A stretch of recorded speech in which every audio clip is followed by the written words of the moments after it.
What's going on, everyone? So today we're going to be talking about the new Nintendo Switch Pro, or I guess some people are calling it Nintendo Switch Super. And we're going to be talking about the new graphics upgrades we're getting, new screen size, a different kind of screen, and potential patents that got released for a new Joy-Con. And we're going to be talking about that all right now. Here we have a new Nintendo Switch article from Tom's Guide. They're kind of quoting the Bloomberg article. So everyone, I think, is getting their information from Bloomberg.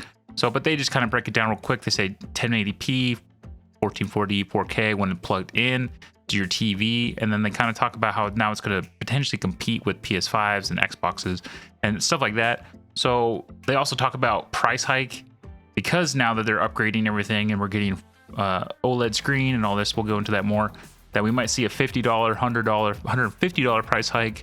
And they're also talking about how even with the different chip usage or the different silicone, that we might still run into a shortage come this fall, winter sell season, which they've talked about them coming out potentially this holiday season. So Black Friday, Christmas. So if you are planning on getting one, it might be smart to pick one up before, if there's a pre-order, because who knows what happens if there is a shortage. Scalpers get a hold of them. We might not see any for another year, kind of like the PS5 issue going on. Article from Bloomberg, and I believe this is where all the other articles are stemming from.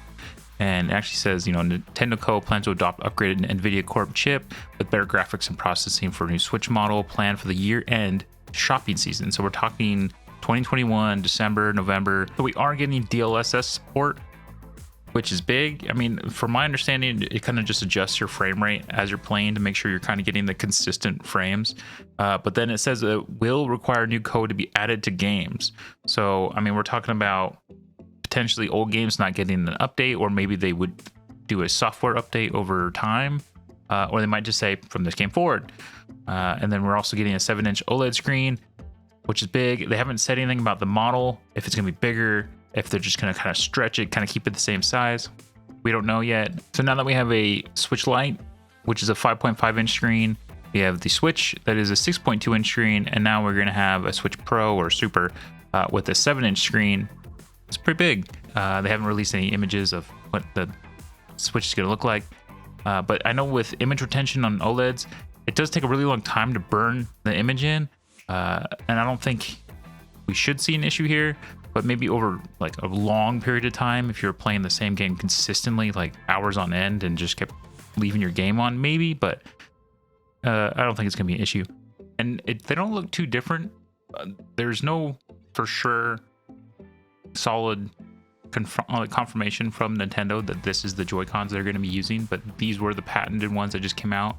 It kind of looks like they shrunk down the Joy-Con a little bit. I know they were having ghosting issues, and a lot of people were sending in Joy-Cons to get them fixed, so maybe this was their way of fixing that problem of getting rid of the ghosting or drift or whatever you want to call it. Thanks for stopping by. If you feel up to it, drop a sub, drop a like, comment, tell me anything. I'll probably respond. Thanks for watching. Later.